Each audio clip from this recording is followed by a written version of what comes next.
Hello and welcome to the J Plus R Movie Podcast. And today we will be discussing, in a bit of a completion of trilogy of reviews that we've done, of another Scott Adkins martial arts-based action film, also from the director of Avengement as well, Triple Threat. So the basic plot setup is that we follow this group of mercenaries that attacks a MI6 black site in Indonesia to free a man called Collins, and it follows the revenge mission of three victims of that mission. One who was an Indonesian guard at that camp, and two who were brought along to the mission and betrayed. It involves a Chinese heiress who was also cracking down on crime and is basically also targeted by the mercenaries, and the two ex-mercenaries have to protect her. This is probably my least favorite of the three Scott Adkins films that we've watched for this. It has a lot of the same strengths as those prior films, but I found the plot to be really paper thin, very generic, not that well told, and I do also think that the film just slightly promotes itself as being the Expendables of the martial arts indie action genre. Despite that premise, I don't think the film quite lives up to that because of just a couple of creative choices that they make.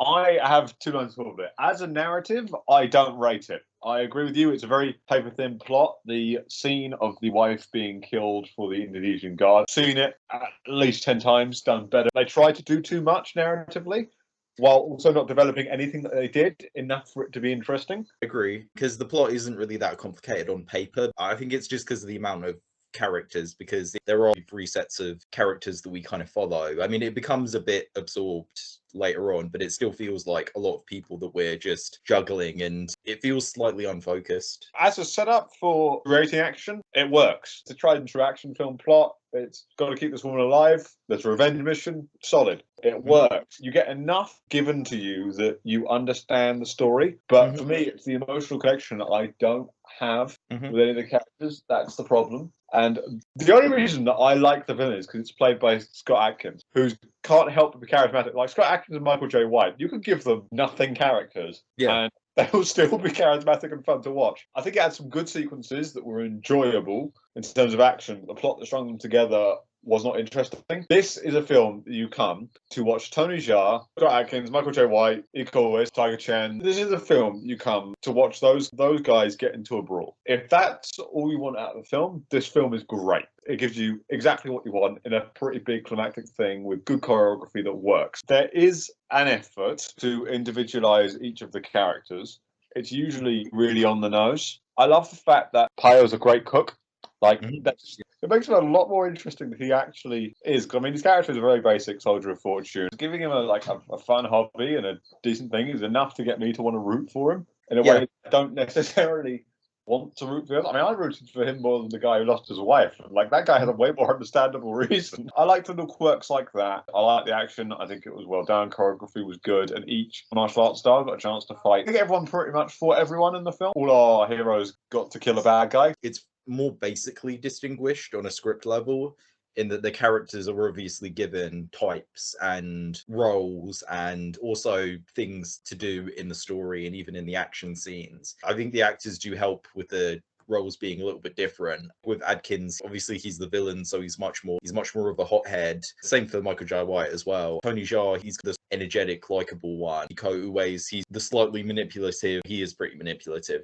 Vengeful, tough guy on a personal revenge mission. So on that level, obviously they are all differentiated. The creative choice that I didn't really like, I don't think this worked as well as they thought that it would. The whole aspect of making the mercenaries, that kind of justifies the plot. There was too much gunplay, especially in the first two acts, and not enough martial arts. Jaa, Tiger Chen, Iko Uwais, they did get their moments to do martial arts, but Jai White and Scott Adkins, they're both like just as good, but they just don't really get any opportunities to really shine in that field until the end. And I thought it was a little bit disappointing. I feel like the film maybe could have made better use of their martial arts skills all throughout the film. You see flashes of it. Like Michael J. White does throw a few kicks when he's at the camp and things like that, but it's not really enough. So you really get like one thing of it. I mean, Scott Adkins, to be fair, gets enough. He gets probably one of the most impressive showings in the film with the 2-on-1 fight that he utterly dominates. Scott Adkins, I don't mind the gunplay so much, but Michael J. White gets one-on-one fight. It's a bit of a shame because he's a great martial artist. It's really fun to watch him go. Although his character I found quite entertaining, just being, I don't know, It's almost like a really, really evil wind-up merchant. Really, he's the guy who pushes the buttons. Is the way I put his character, and he does it. He does it really well because there's a way that he can hold his face and say things that makes him seem like a really arrogant bastard,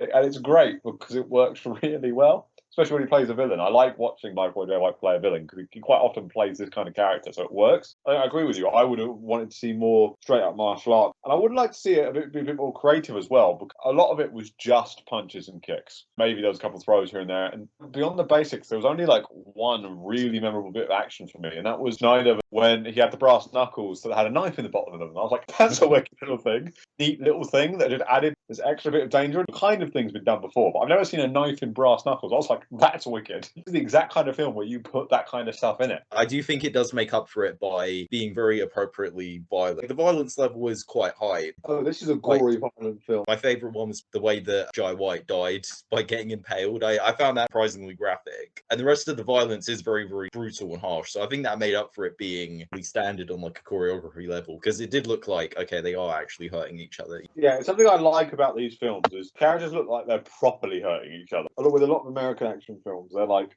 hurting each other for like a second and then they're up again. Like nothing happened. You see consequence, and it's one thing I really love about this style of action film. It was shot quite competently, to be fair. Yeah, I think it was shot very well. Although I didn't think there was anything like spectacular camera work wise, I still thought it looked quite good. I didn't think there was any attempt at really trying to cover up anything or trying to like get around budgetary constraints. I think they worked decently within the budget that they had, and they made it look good. One good thing about, I guess, the commando aspect or the guns aspect is that there are a few scenes that do involve a lot of extras or involve them like doing stuff in public, like shooting in public. I'm thinking mainly on like the hit on Tian, the Heiress, like during that bit, because that's like full on like public shootout, and that was effective in that department, because I think scenes like that and even the opening raid, stuff like that can be really, really hard to choreograph because you have so many people and you need to like get it all right. And I think they did well in that regard. Yeah, I mean, the action throughout was clear, concise. It followed who it should have followed. Perspective was used really well, actually. Most of the attack on the things kept us with the rest, which kept tension really high. And you got flash villains doing stuff. And I really quite liked that. Then it kind of switches. I both like and don't like that we don't actually see that much of Jaka in the film. His plan seems like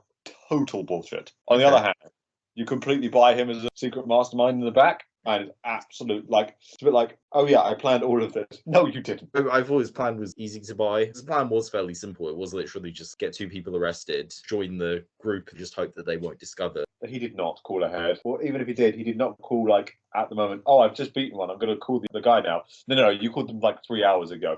There's no way you called them during that thing that happened. When they were acting all chummy at the end, you guys are not friends. You are not this cool with each other. But, like, the last shot of them, like, walking off together, I'm like, you didn't earn that at all. Talking about, like, the very final badass image of them just walking towards the camera. It just wasn't earned to me because they're not a team. It did feel like they were working more separately. It is a little bit weird if it was trying to emphasize. I mean, all I could guess is that maybe they were just trying to set up a sequel. They were, but they didn't have the ingredients to do it. They should have focused more on those relationships. So I didn't really buy that the 2 guys would trust Jaka. More on the good stuff as well. Again, as to be expected, the fight choreography itself, if we just look at that, is fantastic. I mean, obviously it's that kind of choreography that does strike a bit of a balance between being clearly choreographed but also not too choreographed. It's not impossible for humans to do, but there is this like quality of it, which I think is probably just common in a lot of like martial arts fighting in general. It's like elevated, grand and fantastical, but you buy it. What I also love is each guy got to do his own style. Tony Jaa was completely Muay Thai, elbows, knees. He's very famous flying knee. Got a lot of action in this one. Scott Atkins was mostly kicks and acrobatics, which worked great. You got the Penjak Salat from Iko Uwais. You got Michael J. White. It was more Kyokushin than Shotokan karate, but you got his karate influences in. Tiger Chen, obviously, with his more Shaolin Kung Fu. In case any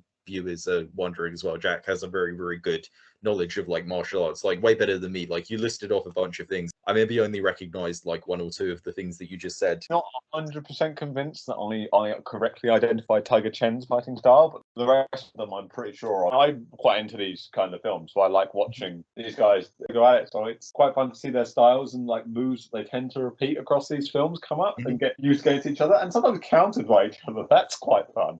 I think what's really helped this film, the performances are actually really solid, despite the fact that the characters are paper, because it's these guys doing what these guys do best. They have their archetypes and they play it really, really well. You did point out the issue with genericness of Iko Uwais' character's motivation, and that's a shame because there are a couple of brief bits where he does do some good dramatic acting, and it would have maybe been good if there was a bit more of that in the film. I think that Scott Adkins looks like he's having a blast playing the villain. I think he brings a lot of personality to the role and very like over the top. Again, the character is paper thin. The only thing we know about him is he's apparently a terrorist. We don't actually learn that much more, except, oh yeah, he used to be in the military, which is like a really offhanded comment. Terrorist for hire, going to the opening of the film as well. I think that's where some of my problems lie too.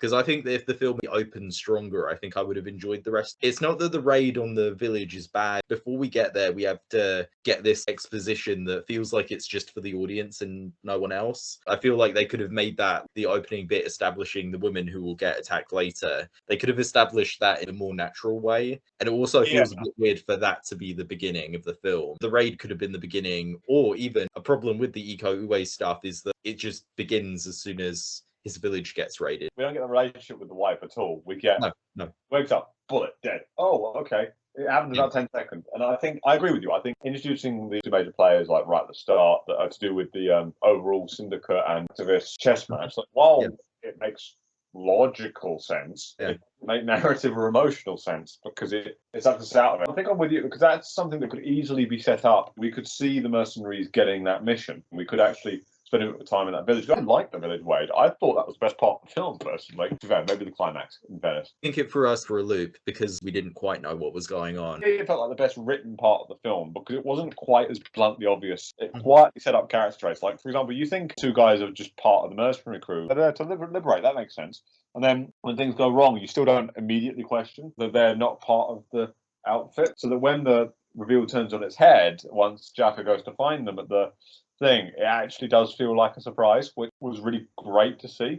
It introduces us obviously to Adkins, who is like the main villain. See him be rescued and grown in beard. It seems very dangerous. Set up the ruthlessness of the mercenary commando villains, and that was good. But again, I think the fact that there wasn't really a beginning of that and we just went into it did bungle what was, on paper, a perfectly decent action set piece. I do think that most of this technical stuff is good, looks good, shot fine. I really did not like the musical score. Like, the musical score was probably one of the most generic and often ill-fitting things. I don't know if it was ill-fitting. Oh, it was places. I think it was ill-fitting because it didn't really get me into the scene and it was very, very stock. Sounds like Kevin MacLeod music, stock music. I wouldn't say it was out of tone. In fact, the problem is that it was too in tone. What I mean is, like, it was too big, too epic for what was actually happening on the screen. Every face was loud and blaring. Sometimes it did not work. There are some scenes where they could have removed it or they could have downplayed it. It was like a bit of an insistent soundtrack, but it was very generic. I didn't find it too loud, but I did find it very, very distracting. So I guess we found it distracting in different ways. One thing that really did bug me was the script knew that it had to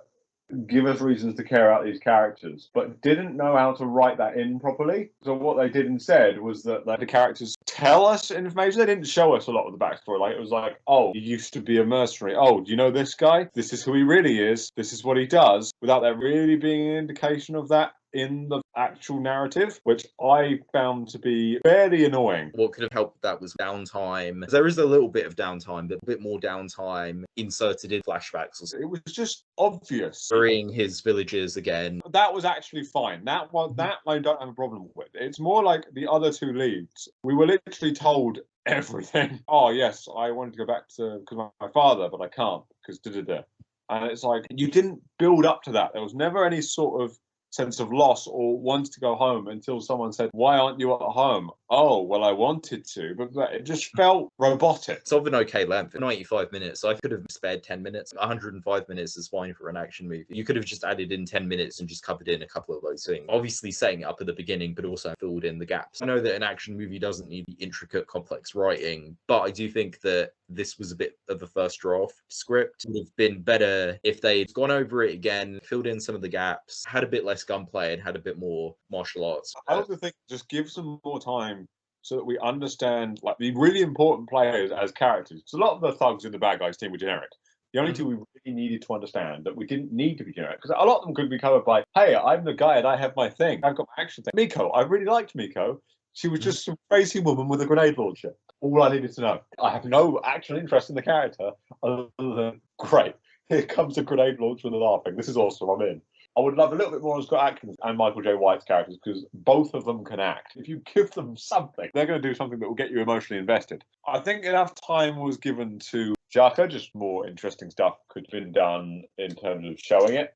I mean, I wouldn't even change the scenes necessarily. I just, again, redraft them. The other two characters, flesh that out some more and really pushed with those two. I think it would have been a bit more interesting. Yeah, and also in living up to the triple threat title, because, I mean, ultimately, I think that title is vague as to what it's specifically referring to. The most I can maybe see is it's referring to the three different groups that are against each other. It would have been a lot cooler if, you do say that they are just suddenly paired up to Iko Uwais, Tony Jaa, Tiger Chen. It could have then become clear, like, oh, okay, the triple threat of the title is these three guys. These three guys then come together and they are a triple threat. Like, they could have all fully teamed up and showed themselves to be a really competent team. And that is sort of done, but not fully. So if more established, it could have been really cool. You could have been like, oh yeah, triple threat of the title is these guys. All three of these guys are really, really like fearsome and tough. Again, the triple threat of the title is a bit more vague. I would assume triple threat meaning a connected group of three people, or three people who are together rather than three people who are fighting each other, I think. I would have interpreted it as, oh hey, three special skills, but that was not the way that they went. So